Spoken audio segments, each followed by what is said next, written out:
How are you? Oh, I'm good. How are you? I can't believe we're finally meeting. Yay! I'm so excited. So you just came back from vacation, right? I did, yeah. So I was reading your My you tiny type. you gave up on character counts, and I I'm was trying. yeah. How's that going for you? Not great. You know, it's funny. The regular post gets a lot more engagement than the one where I put it with. I don't know if it's too many words or what. So we'll see. Maybe I'm trying to figure out LinkedIn. I've gotten to the point where it's like, I'm just going to do what I want to do, and it'll get picked up or it won't get picked up. Because by the time you figure out what works, it changes it again. So It's true. It's too much work. I know somebody was like, "Oh, you have to go in and then right after you post something, go engage with a bunch of people." I'm like, I don't have time for that. Yeah, Like, I have a job. Like, I don't know what y'all are doing, but I have things to do. But yet you've got. I wish I had like a crown I could put on your head. I got to know, what's your secret? How are you? Like, I got it at the beginning, like, getting 10% on a lower number is a lot easier than getting 10% on a higher number, and you're still achieving that. So Um, every day I spend about a half an hour and I send out enough invites that LinkedIn says don't send anymore. oh really? That's it. That's it. I max the number. I go into the thing where like they recommend the people and I swipe through all of them. And the first pass when I go through them, I pick the people that like I want to send something personal to, Sure. who I really want to connect with. And then what I found is even just looking at that, it's better to do it on your phone, because when you flip through them and you look at it on your phone, then it looks like you looked at it. And then all of a sudden, all those people will send me like the people that I was like, I'm not so sure about. And then what I usually do is I pick someone in my network and I go in and I just search all their I'll check the box for like secondary connections. And I literally just go down and I hit connect until LinkedIn says, don't do it anymore. You have no more today. Do you connect or do you follow? I connect. You connect. And do you send everybody a note or do you just hit connect? You just hit connect. Both. So if it's somebody that I really feel like I'm going to add value to, or they're going to add value to, then I take the time and I have basically like canned ham. Like I just have it on my phone, like in notes, like this is what I send. And I have 3 different ones depending on what their thing is. Like right now I'm targeting to get into a different industry. So I wrote one very specific to like, I see you have the expertise in wine and spirits. That's not something I do. And I'm really looking for someone to help me. Will you help me? I see you know way more than me. Will you help me?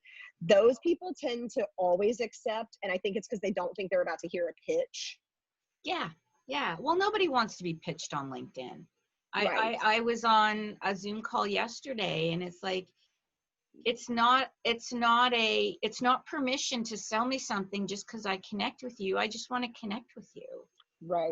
Let's date before we talk about marriage and kids, Correct. Let me see what you have happening. Yeah. So I'm saving my question for last. Okay.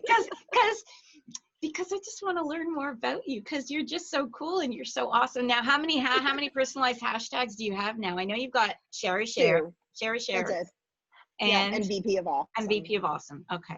That's one gets you? Two. Which one? Neither. No. I mean, honestly, I use them more for my benefit, like because I think they're funny than anything else. So I was on. So I don't know if you have that like crazy Minefire Defend You software. If you're like, I don't know how involved you are with those guys, but I'm in this training, right, that came as part of the thing. Yep. And last week, or I think it was last week, all these weeks all run together since March. I know. I think it's still, it's still March. I don't know. I know. Like, I don't know. St. Patrick's Day is, I think, coming up. I'm not sure. I'm unclear. So one of the things that I learned last week that I didn't know is that LinkedIn picks up the first 3 hashtags typically the most. And so the ones I get, like last week, I was trending last week for marketing, for design, and for branding. So I get more from like those generic ones than I ever do from my personal ones. Yeah. Those are really just more like, because I think it's funny to be like, oh, this is what my thing is. And people are like, oh, that's cute. But they don't follow it. They just think it's cute. No, it's just, do you ever use hashtags to add in extra points that just didn't really make sense in the actual content itself. Like, time to go to the bathroom now. I've done that. I use a lot of times like I do like hashtags printers got to print, hashtags learners got to learn, for the same reason. Like, it's more of just punctuation and like dress it up than it is that I think anybody's really like following that. Like, no one's following that. It's not a real thing. I just think it adds an added layer to the content, because you have your content, and then I like it because you can infuse a little bit of humor into it too. Exactly. So, and I get to see like who's actually paying attention, because if somebody comments on it, then I know they've actually read the whole thing. But all the stuff. You'll have to put the relevant keywords first. And for sure. So what do you think about this LinkedIn thing? Because I do notice that so many more people have gone back to just 3 hashtags, and that's how it started. And then it turned into, okay, LinkedIn's like Instagram and anything goes. And then then I decided, like we just talked about, let's use hashtags to extend the story a little bit. And now it's gone back to 3. And I'm finding it really hard sometimes to just stick to 3. So my thing is exactly what you said when you started. Like, I don't care what anybody does. I do the stuff I like to do. And it's not just now and not just on LinkedIn, but I think that's been our business model for everything, is like, we're going to do weird shit at trade shows. And when you walk by, if you don't like the booth that's throwing confetti, you probably don't want to do business with me anyway, because like, that's what we're like. So either you're super into that company or you're not. And if you're not, then we're going to not really mesh well to begin with. So my thing is, like, if I like that and I think that that's funny and I feel like that presents me, then if you're into that and like you respond to that, great. And if you don't, all right, whatever, like, live your life. Awesome. So talking about trade shows, so since we can talk about that, we might not be able to go to them right now. What is the weirdest, wackiest thing you've done to attract people to a trade show booth? We sent Legos one year. We sent, like, they sell those like little Lego mini people, and our branding is, what can we build for you? So we sent out, literally, we bought 5,000 or 2,000 little tiny packets of Legos. We packed them in an envelope with this card that was like, what can we build for you? And it was like a teaser to what was going to be in the booth. And then we laid up, I think Kevin laid up, like, I don't know what it was, 6,000 or 8,000 Legos on a board, and we printed on it. So when you walk by the booth, there was this big sign that said, what can we build for you? That was printed on Legos. And did you have like a Lego station for people to just go and play with Lego? We had a bunch of them on that board. So as you walk by, it was like a 4-foot by 4-foot board, and there were a bunch just stuck onto that board where it was printed. Oh, that's awesome. And did it result in the traffic that you wanted? Yeah, I mean, it's funny, I guess in all the stuff that we've done, we've never been to a show and had a bad show. Like, the last year that we went was a bad show, and I don't think that was anything we could have done about it. They made a bunch of changes to the show, and people weren't prepared for all the changes that they made. Prior to that, like, the last 2 years, other vendors, like suppliers like us, would be like, oh, this show sucks, I don't know if I'm gonna do it next. And we're like, are you kidding me? Like, we've been slammed. But we do a lot on the front end. It amazes me. Like, I say all the time, I send stuff every single time. I send it to ISA, I've sent it to SGIA, I send it to I'm like, let me give them a speech on how to work a booth. And that's what we do. Like, we go in with a set plan, we drive the traffic to the booth, we do a lot of things. And we don't do goofy stuff. Like, it's not like we're giving away iPads every hour. Like, we don't have to do that. We just have a shit ton of fun. Like, oh my goodness, yes. Like, that's it. Like, that's what makes it fun. Oh, I love it. I love it. One thing that I did when I was working for a company, and I like to say that one of the reasons I was able to get away with it was because I was the female who had the idea. And, they're very restrictive of, you can't step outside your booth, you can't do anything. So we had a big booth, and it was sort of an event where it was a modified NASCAR. And you could actually go in and ride the NASCAR. And the whole theme was, take your whatever from 0 to 100 and whatever. It was that whole theme. And we hired models, or whatever they're called. There's a word for them now, but I won't use the word we used to use in the 80s because it is definitely not politically correct anymore. BB, you may know that term, BB. Oh, yeah. We'll just leave it at that. Hashtag BB.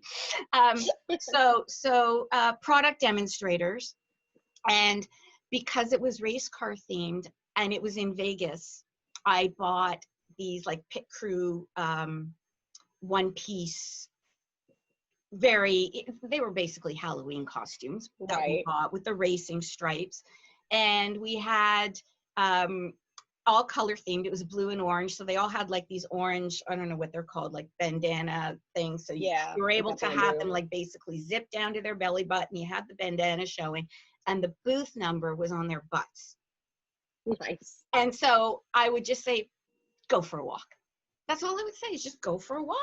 And as they walked the floor, more and more people would just start following them back to the booth because they wanted to see where they were going. They wanted to follow them. They wanted to have their pictures taken with them. And it drove so much traffic. It was insane. And that's all you had to do. And it was awesome. I did it twice for 2 different companies. So they banned that. The show that we go to, they banned that so that people couldn't do that. Really? Because people, other vendors were pitching a fit over it. So they banned anybody basically having anyone that was purposefully walking around. You mean like the scissorhand girls? Was this like the era of scissorhand girls? So like, well, it's really funny. So remember people used to wear those like green or blue suits, so like it would be like you would just be in that like spandex suit and you would have like your whole skin. So there were these guys that had come and they were in all green. Their whole booth was like, you knew exactly where they came from because they stood out so much. And the year they did that, the next year it was in the guidelines that you couldn't have anything like that. And I was like, what a sin. Like, well, it's funny. So it's really funny. So the first, I guess one of the years we did the show, we built our entire booth around this like pop by and see us, and we had all this popcorn theme, and we had rented a popcorn machine. And 1 month before the show, they sent us a note that said they weren't allowed to rent it to us because it was in the show guidelines that you can't have popcorn because it's messy. So they nixed all use of like you couldn't have, and we literally like we had built all this stuff around. We had custom popcorn boxes made with our logos on them to put this popcorn in. For sure. So every single year since then, I was like, okay, let's read the guidelines. And all we have done is try to figure out what's the messiest fucking thing we can do that's not in the guidelines. So like, what have you come up with? So our thing, I don't know if you ever saw these, but there's these like little things. They look like push pops you used to eat when you're a kid, but you hit them and confetti flies out of them. Oh yeah. So on Instagram, our hashtag is follow the confetti, because what we would do is we would take that and then I would take a handful of confetti in my pocket and I would just drop it as I walk. I didn't have anything that had my booth number on it. I didn't have anything that didn't follow the guidelines. But when you walk through the booth, it would naturally get on your shoes. It was in all kinds of other people's booths. It was literally everywhere. Oh, I love it. So they probably should have just let me have the fucking popcorn. They should have. They should have. Do we want it? Does the show still exist? So this year, so that show was Global Shop. Global Shop combined and became Retail X. We did Retail X last year. We actually pulled our booth for this year. They merged like 3 shows together that have nothing to do with each other, and it was really disappointing because like we've always really loved it, but the guys who run it, I think just like they had a plan and it sort of fell apart. And then our industry has really been retail. Like we service mostly retail. And so retail in and of itself, is volatile. And that was before, like we had pulled our booth even before COVID. And now looking at it, like now they're going to do this like virtual thing. And I'm like, I don't know, like my customer, I can tell you right now, there is not one customer I do business with that's going to log into that. Like none of them. They're going to be like, I can't see it. I can't touch it. I'm not doing that. Like, and that's my next question to you is with, so much invested in the events, trade show experience, how are you migrating to this sort of world of no events for the foreseeable future other than virtual? So we're pretty lucky because we actually only ever did one trade show and we didn't service trade. Like that was not, we didn't build stuff for trade shows. Like we're fortunate in that we diversify enough that like we're a print shop, but we also do visual and we also do prop. But at the end of the day, like we always fall back on print. So for us, we're kind of taking the attitude of like, whatever it is, we're going to make it work. We're fortunate in that we do a lot of stuff that is in beauty. And the reason that we do that is because I have said for the 12 years that I work here as a woman, I would eat ramen fucking noodles before I will switch cosmetic brands. Like it does not matter what the recession is, no matter what. Like I can promise you, like this is something that's consumable and I'm gonna run out. And when I run out, I'm not going to decide in that moment that the difference between something that is $9 and $24 is worth downgrading and taking a chance.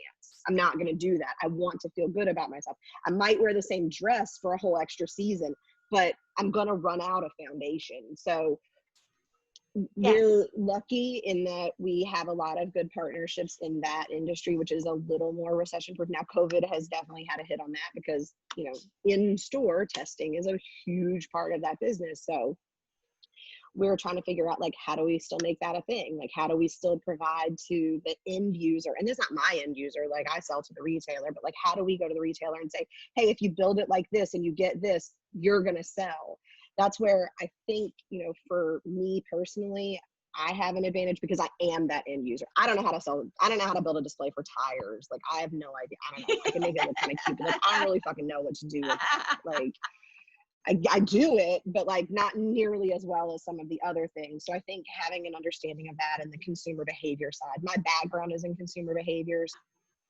So, you know, we also are, we're doing something that I have fought our CEO for probably 3 years about, which is we're going to launch an e-com site and sell business B2C, which is something that I never, ever wanted to do before. And I didn't want to do it because I think we're not set up for it. And we've spent, you know, the good and the bad of having a downturn is it makes you stop and pause. And when you're super, super busy and you can't get out of your own, you know, regular process, you're not thinking about like what else and how could I, you're thinking like there's no way I can jam that in here right now. So it gave us a really good opportunity to sit back and say like, hey, if that's something we really, really want to do, like let's don't look at this, you know, like this slowdown as like we're going to die. Let's look at that as like, hey, this is a huge opportunity for us to look at process, look at where we can change things. How do we redo some stuff in our building, in our plant, in our equipment, in our people? How do we restructure some things? And then how do we say, okay, you know what? At the end of the day, I'm going to bet on us. I'm going to bet on that we make really badass stuff and someone's going to buy it. And maybe that person isn't going to be Macy's or, you know, Sephora anymore. Maybe that person's going to be, you know, Joanne's going to buy that from me now for her living room, because at the end of the day, like that thing's still pretty freaking cool. It's really cool. It's funny because my son's a graphic designer and he works for a company that's basically a white label cosmetics manufacturer. Okay. So he does all the packaging and the design for the lipstick tubes and the packages and the logos and everything. And it's insane. He said he's currently managing more than 10 clients at any given time. And I said, so wow. No, because I remember I did the math with him. He said he had 40 clients on the go right now. I said, so you can devote 1 hour a week to each client. And then he goes, yeah. And I'm like, how much time are you devoting to all these clients? He's like, more than that. More than that. So that just the simple math, it's just insane. So yeah, so this brings me to the actual question. And you know this, so just so you know, this is why I call it like shoot the shit, right? I don't care. Shoot the shit. Because we just go off, but eventually I get to the question. And my question is, how have business conversations changed for you in the last 2 weeks? Just 2 weeks. I mean, for me, not that much. And I think that has to do with our customer base. You know, like we're the people who we're active with, and the people who weren't active 2 weeks ago, weren't active 4 weeks ago, weren't active 6 weeks ago. So like they're all still in sort of the same bucket that they were in. Mhm. And the people who were working kind of either were working 4 weeks ago are still kind of where they are now. We're seeing a small uptick in some holiday, because we obviously service retail, so holiday is around the corner, and like there are some conversations around like what are stores going to look like for holiday, but it's been, by this time normally we would be way deep into that, and now we're kind of like maybe people are going to do stuff, maybe they're not, we don't really know. So what is that general feeling that, I mean, we talked a little bit of events. I think we all know chances are 2020, there's not going to be anything in 2020. Like that's just sad but true. So hopefully 2021, but now, I mean, you know, you follow some of the big ones like Drupa, and I don't know, those may not be the shows that you follow, but like the big shows and all the big vendors are pulling out of these shows. It's really causing people to stop and reflect on how do we market this and manufacturing equipment, big stuff. Yeah. How do we get people to do this sort of one-stop shop of everybody? How can we make that possible? It's sort of like, and now, you know, I don't even think beyond that, and you're dealing with the holiday season. Right. What does that look like right now? And do you think that, like, how long can you go before you have to sort of make that, all right, shit or get off the pot, we have to make a decision now with regards to holiday season? For us, I would say the best way to answer it is it depends on what you want, right? If you want a big ass prop, you don't get as much time. You want a banner, I don't know, you want to put it up on December 1st? Yeah, fine. We'll roll out 1,000 on December 1st. You know, like that to me is really about like what kind of traffic are you trying to drive and what are you trying to do? What I will say, I think there's going to be way more of this year than there has been in a very, very, very long time. Is I think it's going to be very promotional. I think it's going to be very much about sales. Like this is, you know, like I think Black Friday is going to be Black Friday. Like there have been years where it's like there's all this buildup and there's this pre-sale and there's this. I don't think that's what's going to happen. I think there's going to be a very hard, like big Black Friday, please come into the stores, because like we might not make it if you don't kind of messaging. Like I think smart retailers are going to make smart decisions. And I think, you know, and not just because of this, I've said this, you know, for probably 2 years, smart retail will never die. And people who don't understand where the trends are moving and the way that the buy is changing, they're not going to make it. Like there's a reason that, you know, certain stores, people will stand outside in line in 98-degree heat to go inside a Trader Joe's, right? Now I drive past my local grocery store. It's like a ghost town in that place. Why is that? What are they doing different? Like, well, that's why, you know, like, because at the end of the day, they've built that loyalty, they've built that branding, they've built that idea of like, it has this, you know, kind of allure to it. That's like, oh, I got this at TJ's. Oh, neat. Cool. I got the exact same thing and I didn't have to wait in line for an hour. Yeah. Like, the only difference is yours has like a weird logo on it. Same Greek yogurt. Like your Greek yogurt doesn't, I promise you, let's break them open and blind test you. We both eaten Greek yogurt, but they're smart because they built this event around it and they built this, you know, like idea of like, let's purposely make the store small and make it exclusive. And in people's minds, like it's exclusive, right? And it's the brand, it's that experience, right? It all comes back to, at the end of the day, print. Think of all, I mean, again, this was before COVID, but there was this huge surgence in all these pop-up experiences. And I'm thinking like that, I would imagine that's where you guys would thrive, is somebody that wants to take their sort of digital brand and turn it into a physical, you know, that whole phygital. Have you heard the term phygital? Yeah, that whole physical digital experience.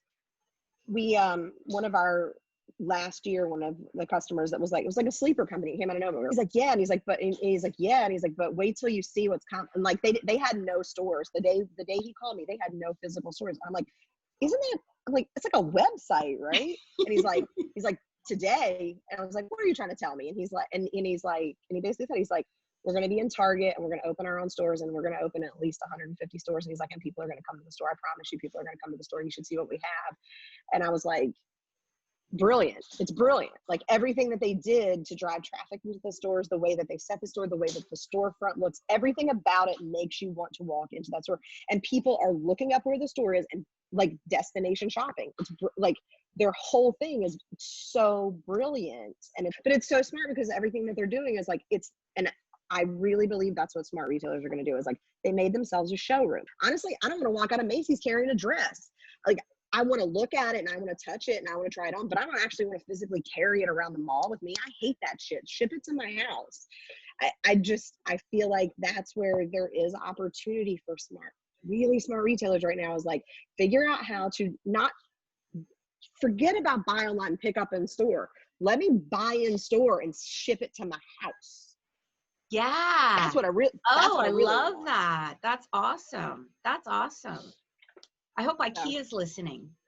Because I think IKEA was like the first real store, I think, that, you know, used the floor graphics. Long before anybody knew what floor graphics even were, they were using it. They were using really cool print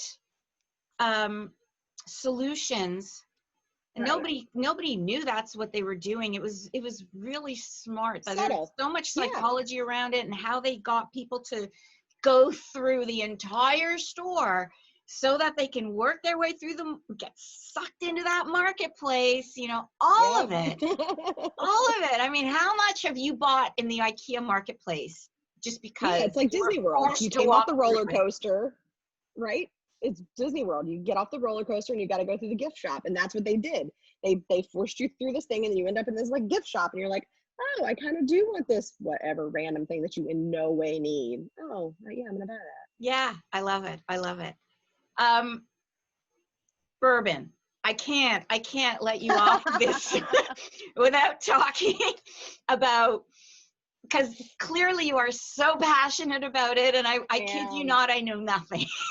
It's a real problem. And I love when people are passionate about like Scotch, bourbon, and cigars, and all of and I'm like, give me a Coke Zero or vodka and Fresca. Like, I'm a simple person. So tell me, how did this come to be? So it's so ridiculous. So I'm just northeast of Philadelphia, but I'm about an hour and a half into Manhattan. And like about 7 years ago, all these whiskey bars started opening in the city. It was like really trendy that like there were all these whiskey bars. And at the time, I was a Stoli Raspberry and Sprite, pure sugar drinker. Like that was my drink. Like if it didn't taste like Kool-Aid, I probably no, we have to do a virtual high five. You have to high five. Right, like I probably wasn't drinking it if it didn't taste basically like Kool-Aid. So I was in this whiskey bar with one of my clients, and he ordered me an old fashioned, and it tasted like gasoline. Like it literally was like drinking. What's in an old fashioned? Besides the cherry, bourbon and a cherry, a little bit of bitter orange bitters, and then usually put like simple syrup or an old fashioned mix, which is basically like a flavored simple syrup, and then water. That's it. And it's usually like 1 for 1 for 1. So like you got a shot of bourbon, a shot of water, and a shot of, you know, basically sugar. Some people do a half. It depends on how sweet you like it to be.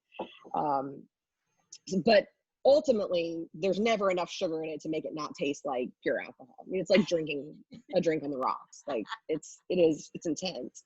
And I like definitely teared up a little bit when I was like, okay. And like, I drank it and he's like, do you want to have another one? And I was like, I'm going to pass on that. And he's like, and it was so funny because I don't think of myself that way, but like, I don't ever look at myself as like, I'm a woman in a man's world. Like I read all these things and all these things about life. Like, I don't feel that. I've never felt it. Like, I've just never seen myself that way. It was the first time in my life I think I ever remember feeling that way, because he's like, what's the matter? He's like, you left your balls at home? And I was like, in that moment, I was like, I'm going to be a fucking whiskey drinker. Come hell or high water, I'm going to be like, if that's going to be the thing that made me feel like this, I'm going to be a whiskey drinker. And so like, I literally started, I was like, I Googled, like I like look it up and I'm like, what's the weakest drink you can drink? So it's like Jameson whiskey, and ginger ale is like, it's like the starter drink. So I would rye order and ginger ale. We yeah, I don't know. I mean, we call it rye. I think you call it whiskey. I don't know if there's a difference. It's the same, right? Basically the same. Yeah. Okay. Ryes are a bit sweet. So, but yeah, I mean, that's basically what it is. Like, so I'm like, okay, so I would go in and I would order a single in a tall glass, and it was just like drinking ginger ale, like you barely notice. And then I was like, okay, I'll have just the regular drink. So then I started drinking the single with just the single ginger ale.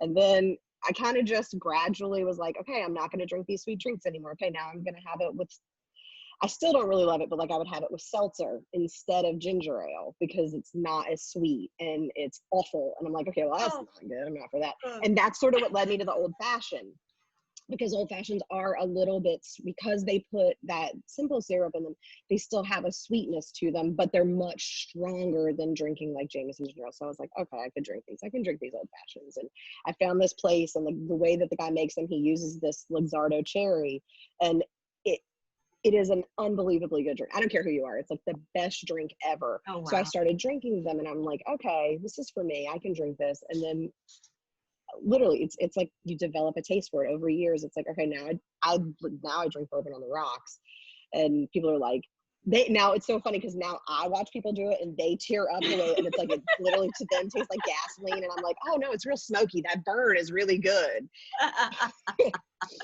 Maybe we should do like a Zoom bourbon tasting something or other, and let's just see the faces, people. The faces of the people. It's so funny. So I'm gonna turn my, this is my goofy, this is my office is what it's like. Oh wait, okay, so let me turn mine off so you can really like, this is what you can't usually see because I don't let people see where I live. But this is my office at work. Oh, so I like to keep this. I love your chair. It looks like a throne. Oh, I love it. So my beautiful office, just so you know, this is my beautiful office. But that's okay. You have a spot. I got my spot, but I put up my favorite scarf to hide some of the other stuff. And I have my favorite glass. I don't know if can you see this? Yeah. Oh, I got this for my, I won't say which decade, but a decade. one of those. One of the many that I am now very north of. I love it. So what do you have planned for the rest of your day, Sheri? How are you, you're obviously going to make a lot of people smile and laugh. Like, there's just no doubt about that. I have, today is, so it's so funny. I was looking at my schedule. I'm like, man, Thursday is batshit crazy. So I have a 12 o'clock call with our sales team. Then I have a 2 o'clock production meeting. I have 3:30 training. And then I will do my regularly scheduled day job. Wow. About 4:45. And I've asked you this before, like, do you sleep? I do. I do sleep. I definitely sleep. It's funny because I think I sleep more. One of the girls who works for me, Melissa, I don't think she ever sleeps. She's like 11 p.m. sending an email, 3 a.m. sending an email. I'm like, I don't understand. Like, go to bed. She knows I'm talking to her. That's awesome. So parting words, where can people connect with you, find you, get in touch with you? Yeah, I mean, I'm on LinkedIn pretty regularly. I'm on a Slack channel for rev generators, which I found really, really helpful. And it's fascinating especially for me, because I come from, like, I don't want to say a real world, but I come from the real world. They all come from this like digital stuff. Every single one of them is a SaaS sales. And I'm like, look, it's like they use words I've never even heard of. They've got all these crazy acronyms. And I'm like, I need a gloss. I'm like, I need a glossary. I need like the old lady glossary, because I don't even understand what are y'all talking about. Yeah. Like right now. Like, and it's so funny because like things change. Like they're all like SDRs. Like, do you ever Google the acronyms?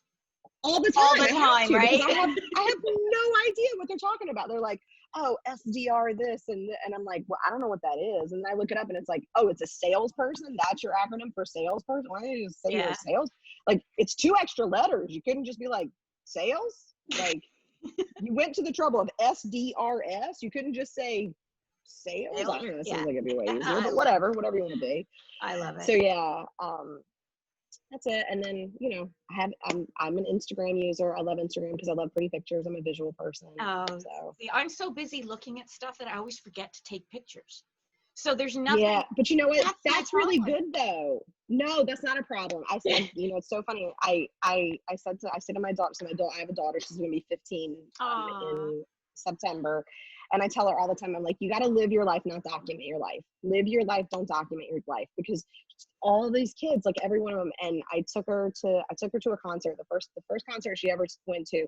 She recorded every second of it until her phone died. She recorded, and I'm like, what are you ever gonna do with that? Like, you're never gonna, like, it's grainy. It sounds like crap. There's a million people screaming around you. Like, just be in the moment. And so she records this whole thing. And I'm like, all right, whatever. And so then the second concert, she took her phone out one time, and that was it, because she realized that, like, just missing it. I'm never gonna go back and look at it. And like, she took one picture for the sole purpose of posting it on social media to be like, bitches, I'm here. Because, you know, she's a kid and that's what they do. Exactly. So she posted that, and then it's like, then she didn't need to anymore. And it's like, I think that, you know, there is, especially in this day and age, a very fine line of like, live your life, don't document your life. I love it. Live your life, don't document. So many people are spending so much time missing those moments to be behind the camera. Like, what a perfect way to end this. Live your life, don't document it. I love it. Thank you. I am so glad that we connected and we got to shoot the shit, and I want to do more of it. And yeah, I'm a huge fan. I'm like, I bow to your greatness. Oh, thank you. I'm coming after that crown though. I don't know if I'll ever get it, but I'm coming after it. This is going to be the week to do it, because I have done very little. I don't know, somehow. I'm anticipating being knocked down this week. This is going to be the Matthew Parker's gunning for me. This is his week. But he's on vacation. He's on vacation this week and next week. All right. Well, maybe. So that's why I was thinking, okay, well, you were on vacation. He's on vacation. I kind of have like like a window. Chance. A little chance. This could be your week. This could be the week. I think it's awesome. First of all, I just love the fact that it's that David did that. I just think putting that whole thing together has really, I don't know about you, but it's forced me to really dig into my A game and really learn so much. So I mentioned I'm in this so today at 3:30 I'm in that training, and it's like the Minefire Training, and it's 6 weeks long, and this is our last week. Oh, cool. So I put something out to that group, because somebody was like, I'm going to be sad when this ends. And I'm like, I feel like we should just set up a Zoom call every week at 3:30, even if we don't have them to, you know, kind of monitor this stuff. Because for me, it's the same thing. Like, it's good motivation, and you hear people's like, what are you doing? What are you doing? So today on the call, I'm going to ask about that, and I'm going to be like, is there anybody that wants to be in on that? And I think I might put it out to some other people who I think might like to engage on that, because I do think there is something about, you know, just something that makes you aware of what's going on. Exactly what you said, like the 3 hashtags, like, what are other people doing about that? I mean, me, I don't care, but I'm sure someone knows something brilliant, right? Like, oh, for sure. I somebody said something to me last week about something on on my like literally sent me a DM about something on my profile, and I was like, yeah, I don't really care about that. And they were like, oh, but this and this, and I was like, yeah, I don't really care about that. But then I was thinking about it afterwards, and I was like, I don't care about that, but there's probably like 100 people I know who would deeply value that piece of information, that like, I don't care, because I'm not looking for a job. Like, what they basically said to me was something that really would only affect a job seeker. So like, for me, it was like, I don't really care about that. That holds no value for me. But I still put it in one of the groups that I'm in. I don't know.